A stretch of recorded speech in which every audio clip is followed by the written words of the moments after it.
Irisgarritasunaren helburua bizitza gisatiarragoa egitea da. Hau da, pertsona guztiak kontuan hartzea, bereizketarik gabe. Bizikalitatea, autonomia eta bizitza independentea sustatzeko oinarrizko printzipioa da. Beraz, irisgarritasuna herritar guztiei dagokie, ez bakarrik pertsona desgaituei, baizik eta adinekoei, emakumeen haurdunei, haurkotzea daramatenei edo mandatuak daramatzatenei eta abarri.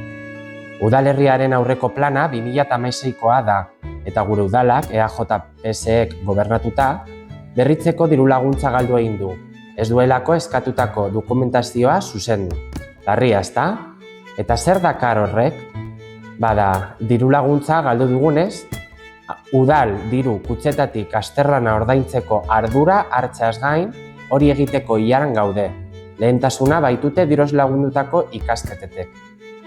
Zeribai auzoan igogailu bat jartzen ari direla ikusten dugu.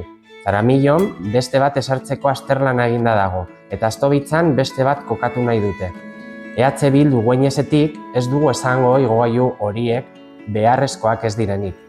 Baina esaten duguna da irisgarritasuna argazkirako 4 igogailu modu isolatuan jartzetik askoz harago doala.